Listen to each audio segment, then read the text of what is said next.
I have 16 smart locks behind me that I've been testing for the last month, and I got a lot of great information in this video about them, but I'm going to show you the most important things I learned right up front. Sound good? Number one, the best lock in my opinion is still the Lockly Visage. It's got the most features, it's got the best app, and it's got the facial recognition. You can open the door with your face. That's actually a practical and cool feature. If you're just looking to get the best lock, just get the Lockly Visage. You'll be happy and save yourself a bunch of time. Number two, if you think $350 is too much to spend for a smart lock, you're probably right. And that's why the two locks I recommend my friends and family purchase are, number one, if they are an Apple user, I would say get the Aqara U50. It's got a lot of good features. I think it looks really nice. It's reliable, and it's got Apple Homekey. So you just touch your phone to your lock, it unlocks, and it's pretty great. And you get that all for around $100 on sale, which is a great value. If they're not Apple users, I would recommend getting the Eufy E30. It's got a lot of great features as well. It even has a fingerprint reader, and it has Matter that actually works as far as I can tell, which is pretty impressive. And you get that all, again, on sale for around $100. And this is really probably not good for my affiliate sales, but I see no reason to spend more than that on a smart lock, unless you want the Visage, which is pretty cool. Now, you can spend more money and maybe get a few more features, but I promise none of them are going to make your life really any better. You'd be better off if right now you bought the Eufy lock and took your wife out to a nice steak dinner versus buying the schlag. Or just give the $200 extra to charity, or I don't know, light it on fire. That would honestly make a better story and be less embarrassing than having to tell your friends you spent $350 on an Alfred lock. Number three, this is the first big comparison lock video I've done for this channel, and my biggest takeaway from this experience is that I never want to do this again. Ever. I've done a handful of one-off lock review videos, and those were boring to make, but for some reason I thought, hey, if I do 16 at a time, that'd be interesting. Turns out it is 16 times as boring. Now, like I said, there's a lot of great information about these locks in this video, but you will kind of watch my descent into madness as you go through. But as a reward for finishing, at the end, you will get to see my first ever smart home music video. So let's get into it. Starting in the category of smart locks designed to make it look like you don't have a smart lock, we have the Level Lock Plus. Now, while it may fool your guests into thinking it's a normal lock, it won't fool your wallet as it clocks in at a little over $400 once you add the optional keypad. But you don't need the keypad to use Apple Homekey with the Level Lock Plus. Next, we have three retrofit locks that work with your existing deadbolt and key, starting with the SwitchBot Lock Pro. This lock is only worthwhile if you get the package that includes the keypad fingerprint reader and the SwitchBot hub, but that also adds Matter compatibility, and it's all still pretty reasonable at $160. The Yale Approach retrofit lock with gateway and touchscreen keypad will set you back $200. And probably the most unique and, dare I say, the most satisfying to use lock of the bunch, the August lock with built-in Wi-Fi and physical keypad runs about $220, but they do go on sale for way less than that. Moving on to our complete smart locks, just for fun, I bought the cheapest smart lock on Amazon. It even has a fingerprint reader, RFID tag reader, and an app privacy agreement written exclusively in Chinese, which I wasn't at all nervous about signing. But hey, it's only 28 bucks. Next, we have the Aqara U50, which is easily the most affordable Apple Homekey lock at $110. It has a touchscreen keypad, hidden lock, and you can add a fingerprint reader by upgrading to the U100 for an extra 40 bucks. Using this with an Aqara hub will add functionality, but it's not required if you are a HomeKit user. The Eufy E30 has both Wi-Fi and Matter built in, so it connects with all sorts of platforms. Plus, it has a touchscreen and a fingerprint reader, all for 120 bucks. The Ultralock Bolt is another unique looking lock. It has a physical keypad, fingerprint reader, built-in Wi-Fi, and is also available in a Z-Wave model, all for just under $200. Now we have the most popular smart lock on Amazon, the Yale Assure Lock 2. This version I'm testing has a built-in Wi-Fi module and a touchscreen keypad without physical key and runs about $220. Other versions of this lock can include a fingerprint reader, a key slot, Z-Wave, and Apple Homekey. Oh, and if you don't like the goofy red, they have normal colors too. For $270, the Kwikset Halo Select lets you choose between built-in Wi-Fi or Matter over Thread to connect the lock, but not both at the same time for some reason. It has a touchscreen keypad and is the only lock in our test that can easily be rekeyed to use your old house key. We're cracking the $300 barrier now with the Lockly Secure Pro lock for $330. It's got built-in Wi-Fi, Apple Homekey, fingerprint reader, and the patented Pin Genie touchscreen that disguises your passcode. Another popular lock is the Slodge Encode Plus. It sells for $320 and has built-in Wi-Fi, Apple Homekey, a matte touchscreen, and honestly not that much else. On to our final column, starting with the Alfred DB2S. It retails for $300, but you'll also want to add the Connect 2 bridge for Wi-Fi control for an additional $60. It has a touchscreen keypad, a hidden keyhole, RFID reader, and it comes in a very nice box if you're into that sort of thing. Next up is the Lockley Visage. This is the lock that was on my front door before we started this test. It's pricey at $350, but it includes all the features of the Lockley Secure Pro, plus it has face recognition, which, if you saw my review, is pretty incredible. Our final category of smart locks are those with built-in video doorbells. The Lockley Vision is a $430 lock with Wi-Fi, Homekey, Pin Genie, all the things, plus a camera and separate door chime and intercom with SD card storage for video. The Eufy S330 video door lock is much more affordable at $230.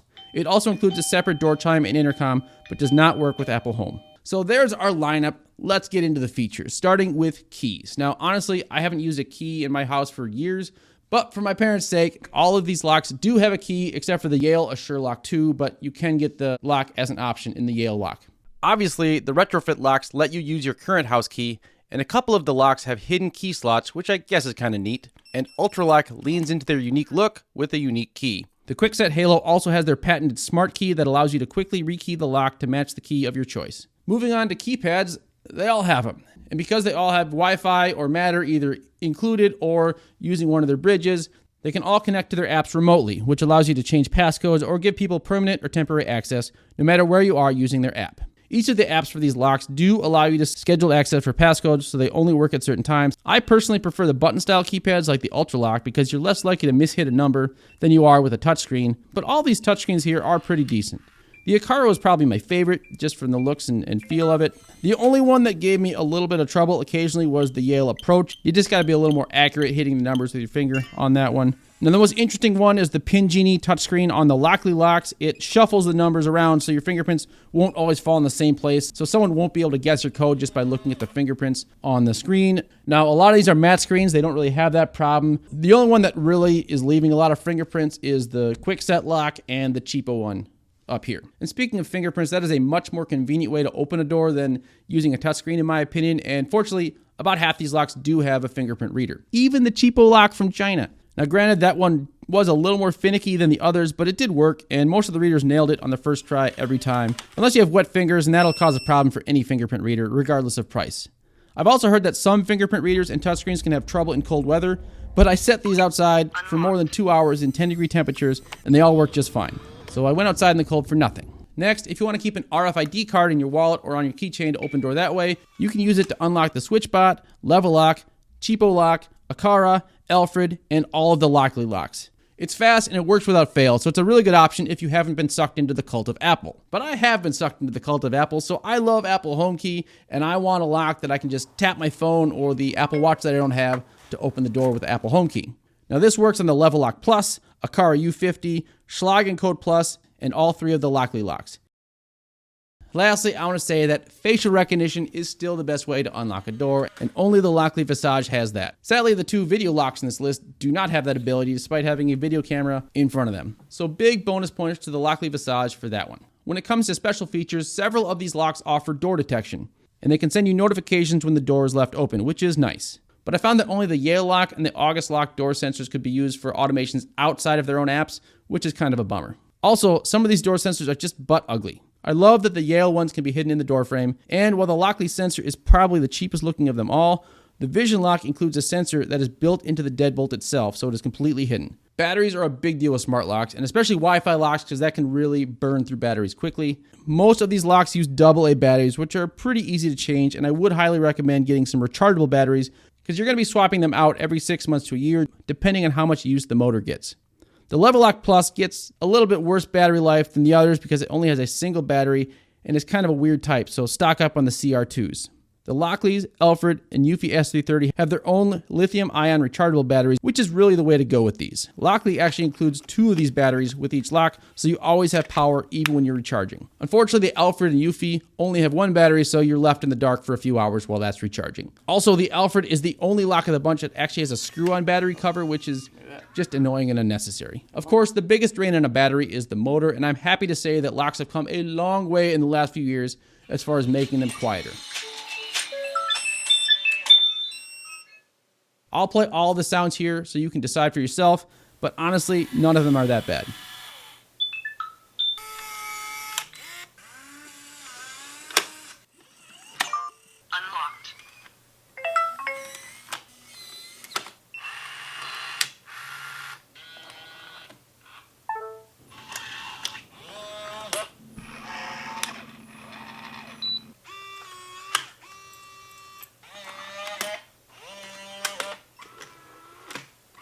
The little beeps and announcements each lock makes when it does its thing is actually louder than the motor, but you can turn those off, and you definitely should. Now let's look at compatibility and performance. Now, I like to automate things, so it's important to me that my lock integrates with my home automation system. Now, the good news here is that all of these locks are compatible with Amazon Alexa and Google Home.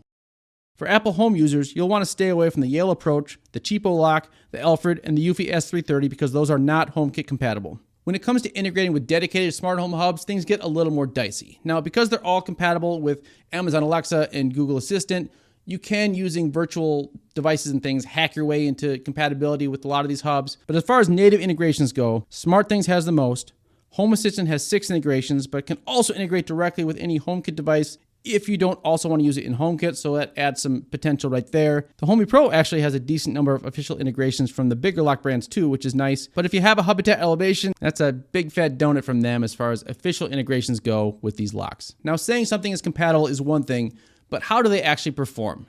The Matter locks have been surprisingly outstanding. The Quickset Halo Select works every time, and it is always accurate. The SwitchBot Lock Pro works well, but I've noticed that the status doesn't always update across all of the platforms. I would say the most reliable lock across all the platforms has been the Yale Assure Lock 2, but it is noticeably slow to react to commands from Apple HomeKit. As for the rest of the locks, they are all very reliable when controlled by their own apps. It's when you try to control them with other apps that they just occasionally miss. I think the issue is that when they're not used for a while, they kind of go into a sleep mode, and when they do, they don't react to commands from other apps, but they will wake up to commands from their own apps. My solution to that, and it does seem to work pretty well, is that if I want a lock to say lock when I leave the house, I might send out that command multiple times, right? 2 or 3 times with a little delay in between, and it'll usually hit it from one of those. It's kind of a hack, but you do what you gotta do sometimes. So after all of this nonsense, which locks do I recommend?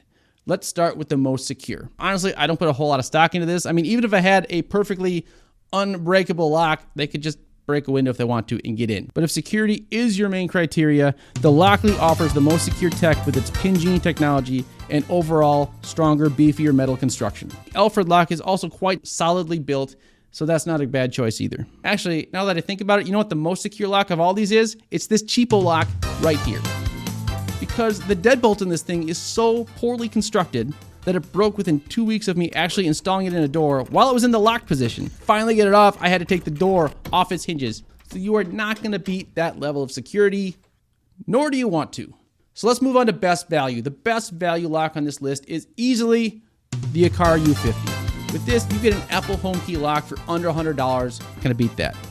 Second place, I'm gonna put the Eufy E30. You get a fingerprint sensor, you get Matter compatibility, all of that for under $100. That's a pretty good value right there. All right, let's move on to the most overpriced lock. So even at only $28, the Letten Crapola lock, whatever you call this thing here, is the worst value on the list. Maybe the worst value on Amazon. Now, I will say the electronics, the keypad, that worked shockingly well for a $28 lock, but you should not have to break down your own door to get into your own house.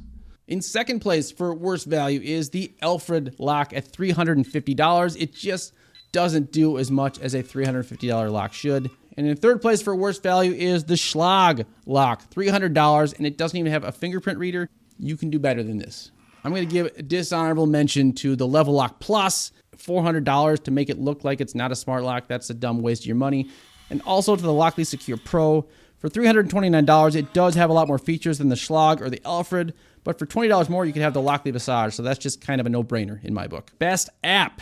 So there's no real standout apps in this bunch. They're all relatively crime-lent, but overall, I'd have to say the Lockly has the best app. It has the most features, it looks pretty good, and it's relatively easy to find whatever you're trying to do. For second place, I give it to Schlag. I don't know, Schlag is fine. Now, it was hard to nail down a best app, but there is definitely a worst app, and by a landslide, that is the Yale Access app. It's ugly, and no matter how much you use it, it just doesn't make any intuitive sense. Second place goes to the Alfred app. Like the Alfred lock, there's just not a lot to like about it. Most attractive lock. Now, this is completely subjective, but I really like the Yale Assure Lock 2. It's just very elegant. Now, even if you don't like the red, the black version is very classy. In second place, I'll give it to the Aqara lock. It just has a very modern look that appeals to me. And all right, I'm gonna give the Alfred some credit. You get third place, Alfred lock. It is a nice looking lock, just not nice enough to buy. Now, honorable mention I'm gonna give to the Level Lock Plus. If I spent that much money on a lock, I actually wanna show some of the technology, but a lot of people do seem to love the minimalist look. You get an honorable mention. Congratulations on your $400 purchase. Moving on to the ugliest lock. Now there's only one lock in this whole list that my wife said would not be allowed in our house for any reason, and that is the SwitchBot Lock Pro. Now I don't mind that it looks like an Atari controller personally, but when you look at it from the side, my God, you could have Thanksgiving dinner on that thing. You're gonna poke someone's eye out when you open the door. You get no points. A distant second place is gonna go to the Lockley Xeno family of locks. All three have the same look. It's industrial. It's just not the most attractive. I don't hate it. You know what? Forget it. There is no second place. SwitchBot, you get this award by yourself. You deserve all the shame for being as ugly as you are. It's a decent lock, but you're ugly. Best video doorbell. Congrats to the Eufy S330. You win for having a video quality that is slightly more adequate than the Lockley Vision, and also looking a little more like a doorbell, which is a critical feature of doorbells. Most pointless gimmick. So the worst feature of all these locks, as far as I'm concerned, is actually the video doorbell integrated into the lock. That's why I didn't spend much time talking about it. Maybe there's some situations where it makes a little sense to have an integrated video lock, but that's not where a doorbell belongs. Nobody's gonna find it. You can't connect it to your home door chime, so you gotta plug in their own little electronic chime thing. And lastly, if you have a storm door, the only thing you're gonna see is the inside of your storm door. So for that reason, I'm out. All right, so finally, which of these locks is overall the best and will be going on the front of my house? And the answer, if you haven't figured it out yet, is, of course, the Lockley Visage. None of you beat it. Once you go facial recognition, you never go back. So Lockley's my favorite. Thanks for watching.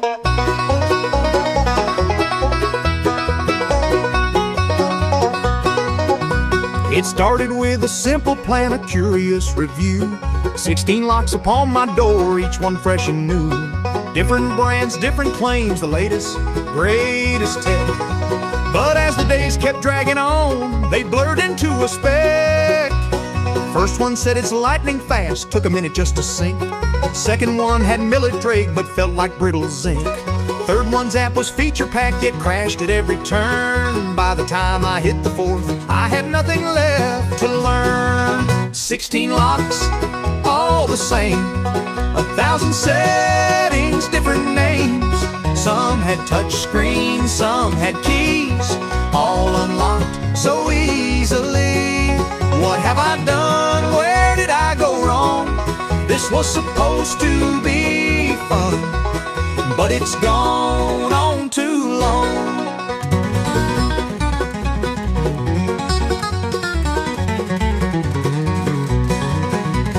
Fifth lock swore it read my palm, spoiler it did not. Sixth one had a magic mode, but still the thing just fought. Seventh one was sleek and smooth, but still it beeped too loud. Eighth one had a hidden flaw, it locked me out my house. I used to care, I used to try, but now my patience run bone dry. Every lock, the same old tale, just different ways to slightly fail.